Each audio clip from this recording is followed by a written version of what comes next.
ना कहीं गई हर जगह पर खड़ी रही।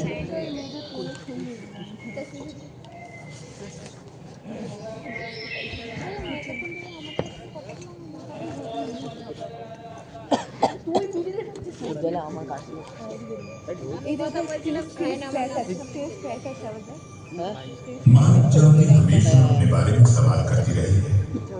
यही हमें अद्वितीय बनाता है। पिछले 150 सालों में हमने जाना कि हमारे अस्तित्व के राज हमारे पैरों तले हैं, जमीन में दफन, आदिम उपकरणों और जीवाश्म हड्डियों में। हमें ऐसे सुरंग सबसे ज्यादा अफ्रीका से मिलती है। वैज्ञानिकों और पुरातत्वविदों ने अब तक जिन प्राचीनतम अवशेषों को खोजा है, उनमें कई अफ्रीकी जमीन में पाए गए हैं। हड्डियों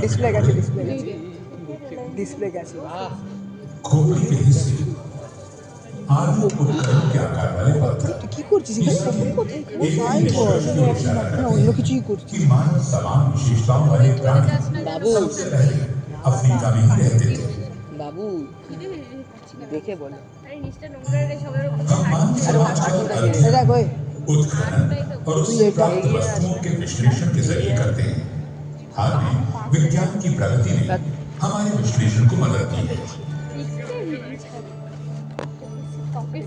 कार्बन डेटिंग और अन्य तकनीक से हम किसी वस्तु की आयु जान सकते हैं। अब हम पुरानी हड्डी के टुकड़ों से डीएनए हासिल कर इसकी तुलना अन्य लोगों से कर सकते हैं। करीब 50 लाख साल पहले मानव वंश वृक्ष विभाजित हो गए। आधे बानर के रूप में विकसित हुए, जिनसे हमारे करीबी अनुवंशिक संबंधित चिंता এটা রিतेশ দুটো আছে এটা সায়র ওটা রিতেশ দুটো একসাথে ম্যাচ पता चलता है कि कब बानर इंसान की तरह हो गए। रात में जीवाश्म उनके पैरों के निशान बताते हैं कि पूर्व मानव बानरों के समूह একদম ব্যাড ব্যাড সাইন্স করবে আমি তো উপরে উঠে যাচ্ছি এটা 3D এটা চশমা এটা 3D এটা 2D এটা 2D এটা 2D নট 3D আরে চশমা হলে 3D হয়ে যেত এটা হয়ে গেছে বদমাশি করে রেখেছে মতো বদমাশি कैसे चलने लगे। ওইটা মেয়ে দেখ মেরে ক্যাটাগরি দেখ जब जलवायु बदलने लगी और खुले मैदानों में जानवरों की जगह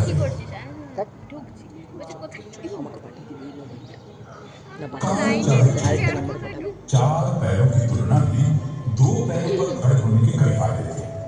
इससे वे दूर तक देख सकते थे और हाथों का इस्तेमाल खाने और बच्चों को पकड़ने के लिए कर सकते थे। रोहित করছে তো रोहित ওই অনুষ্কা ভিডিওটা দেখ ভুলভাল উঠলে मैं बोलबी तो एंगल ठीक करो परफेक्ट उठছে ठीक है पकड़ने की क्षमता खत्म हो गई। उनके निचले अंग पैर बन गए और ऊपरी अंग हाथ। उनके दिमागों के आकार और जटिलता बढ़ गई। वे बंदरों की क्षमता से परे हटकर सोचने लगे। शायद किसी आदि मानव ने यूं ही पत्थर से हरी को मारा होगा और टूट गए। और जितनी बार उन्होंने ऐसा किया उनकी याददाश्त बढ़ती है।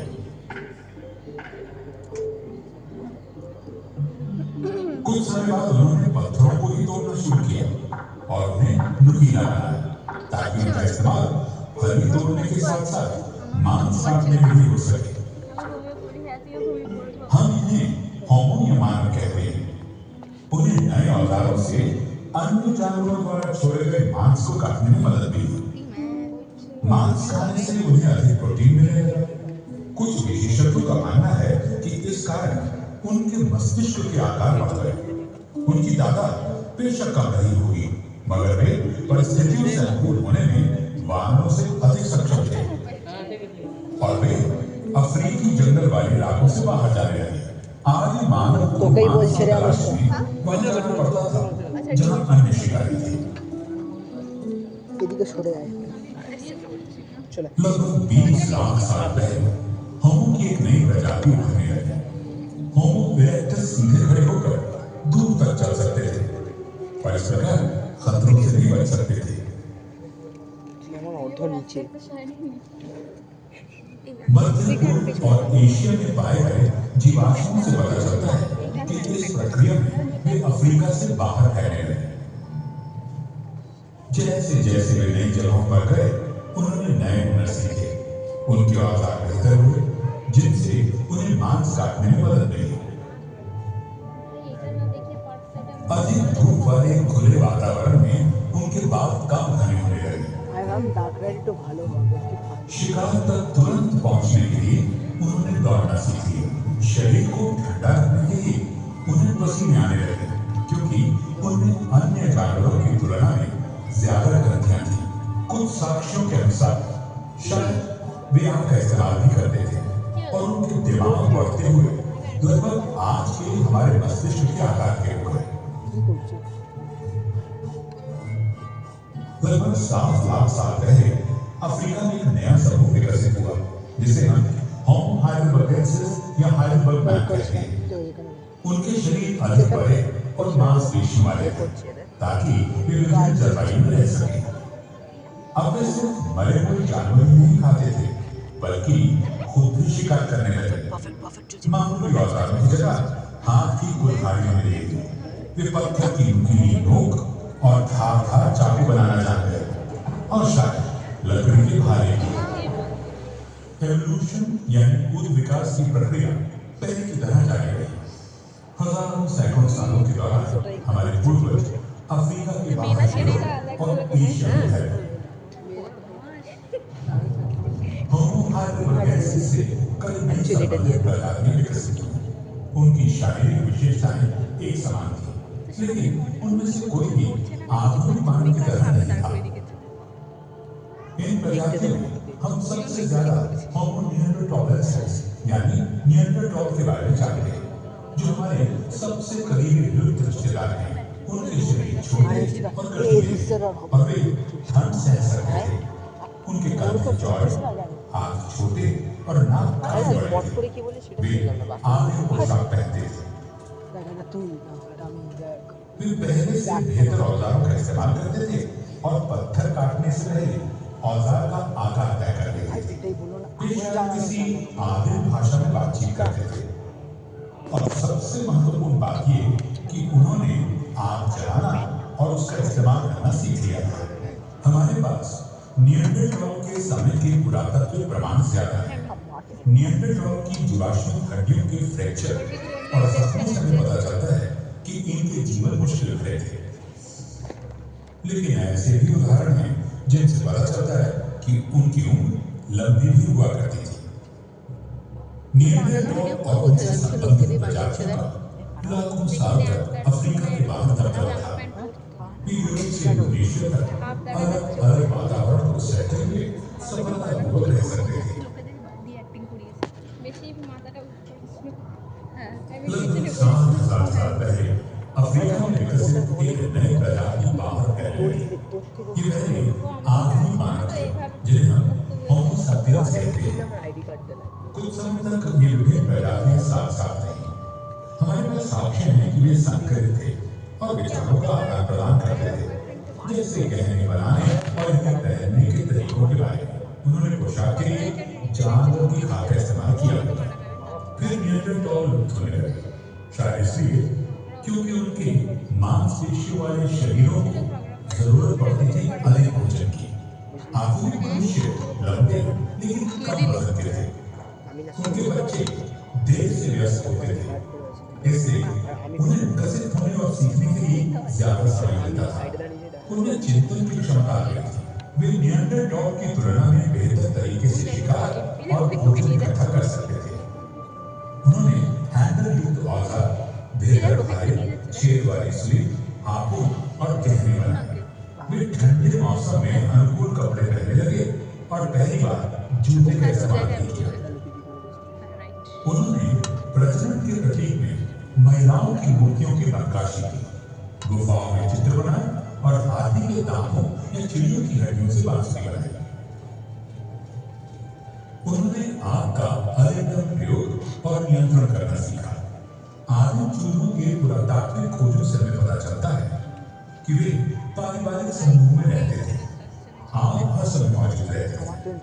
उन्हें उससे गर्मी और रोशनी मिलती थी और जंगली जानवरों से बचाव भी होता था।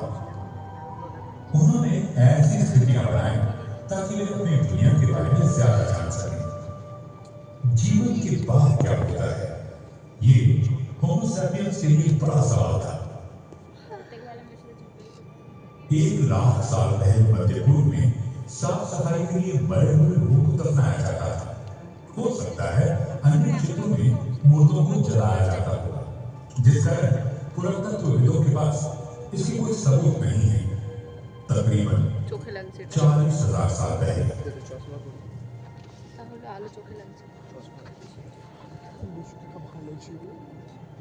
होमो सैपियंस ने इस प्रक्रिया में कुछ रस्मों को शामिल किया, मसलन शवों को सजाना और कब्र में प्रतीकात्मक वस्तुओं को रखना। लगभग 10,000 साल पहले मानव इतिहास में एक नया अध्याय खुला। और पालतू जानवरों के साथ बसा हुआ मांस का। इस समय से हमें मिट्टी के बर्तनों के सबूत मिले हैं जो खाना पकाने और उसे रखने के लिए इस्तेमाल होते थे।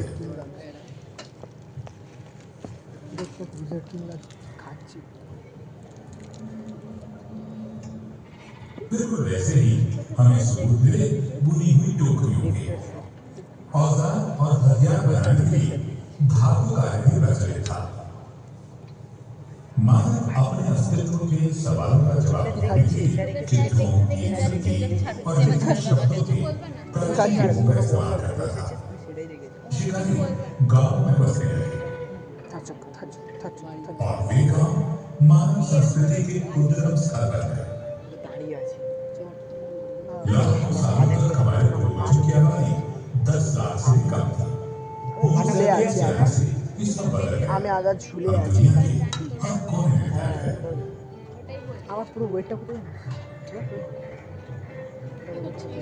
जैसे जैसे मानव आबादी बढ़ती और फैलती गई, स्थानीय समूह विकसित हुए और जैविक विविधता बढ़ी। वातावरण में आने वाले लगातार बदलाव के मुताबिक हम अपने आप को ढालते गए, इससे और अधिक विविधता आई। यह प्रक्रिया जारी है।